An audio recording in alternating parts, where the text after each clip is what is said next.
Ever imagine a group of friends just messing around in Minecraft and accidentally creating a whole new way to play? Yeah, like what started as goofing off turned into something much bigger.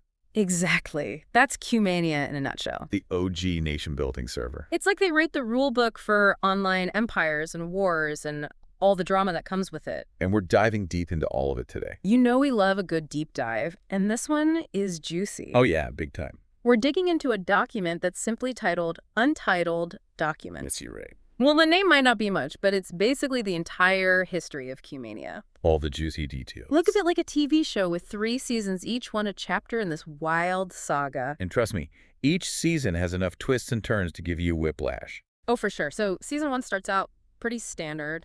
You know, a handful of players on a brand new Minecraft map. Just figuring things out like you do. Exactly. But then these 2 players, Neem and Brazilian, they decide to build this nation called Carthage. And that's when everything changes. It's like that's the spark that ignites the whole thing. 100%. Suddenly, everyone's forming their own nations. Alliances are made. Betrayals happen. It's wild. Did things ever escalate quickly? We're talking wars like the Oxus War, a full-blown Cold War between factions. And then there's the Water Empire rising to challenge Carthage. It's a powder keg of ambition and rivalry. And the names of some of these events? Cure Drama, the first and second Tingis incidents. Oh yeah, those were big. This player, Ekros, goes totally rogue bombs. Carthage not once, but twice. Talk about holding a grudge. And of course, it backfires on him big time. His own city gets completely destroyed. High-stakes consequences, even in a virtual world. It shows you how much these players were invested in this world they created. For sure. And then you've got the rise and fall of the Three Stars Empire, this powerhouse that collapses just as quickly as it emerged. A classic tale of ambition, and you know what they say, the bigger they are, the harder they fall. Especially in Cumania. Right. But here's the thing. Just as season 1 couldn't get any crazier, it ends on a massive cliffhanger. Oh yeah, this is a good one.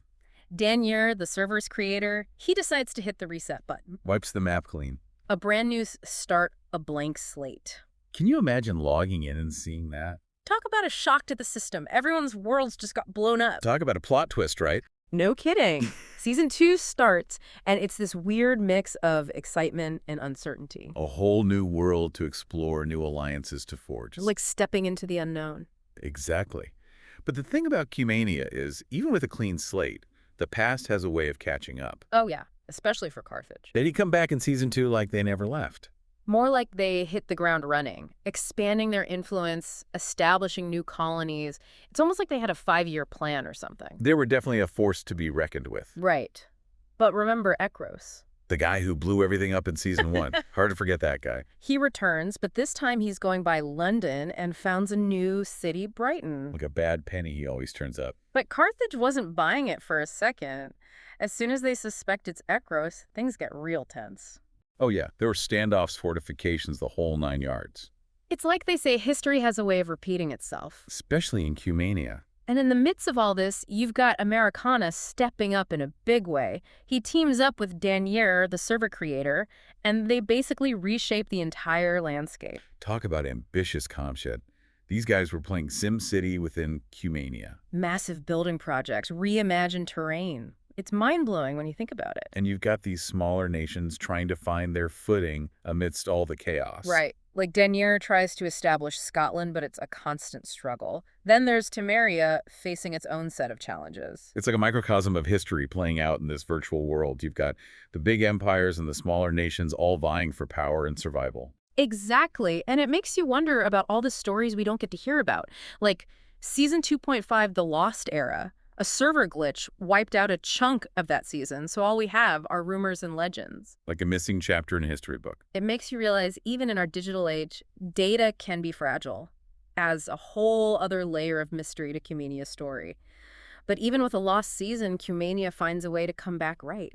It's true, they always come back for more. Season 3 kicks off, and it's like classic Cumania, new players, old rivalries, and that same drive to leave their mark on this world. It's kind of inspiring when you think about it. Even after a break, that urge to connect, to create it, never really goes away. For sure. And season 3 is packed with all the drama we've come to expect. You've got new factions popping up like Frisia. But old tensions never really die down, do they?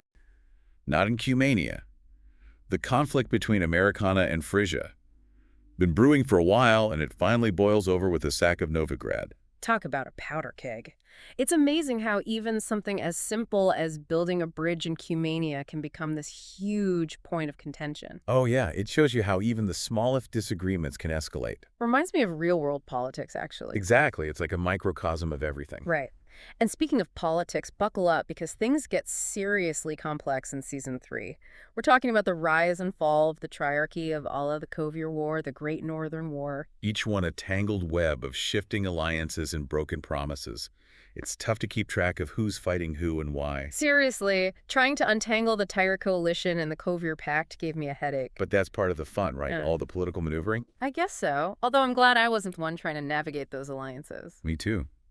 It takes some serious strategy to survive in that world. For sure. And just when you thought Cumania couldn't get any more chaotic, Americana goes and establishes the Nilfgaardian Empire. Oh, yeah, this was a big one. It wasn't just about land anymore. Americana actually created a whole system of government. Laws, rules, hierarchy, the whole shebang. Talk about ambitious. It shows you how much Cumania encouraged this kind of creativity. Players weren't just building stuff. They were building entire societies. It's pretty amazing when you think about it. But as always in Cumania, when one empire rises, another one has to fall right. Sadly, yeah, Yeah. we start to see Carthage decline. Brazilian goes into exile, and Zwersky emerges as this dominant force. It's like every episode is a season finale with these guys. I know, right? You never knew what was going to happen next. And ultimately, even with all the drama and the creativity, even Cumania had to come to an end.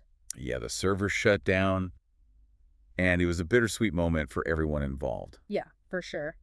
But even though Cumania is gone, its legacy lives on. All those stories, those friendships, the memories, those things stick with you, It makes you think about what would your own mark on a place like that be? right? What kind of leader would you be? What kind of alliances would you make? It's a question worth pondering, I think. Definitely. Because at the end of the day, Cumania was about more than just a game. It was about the stories we tell, the connections we make, and the memories we build together, even in a world made of blocks.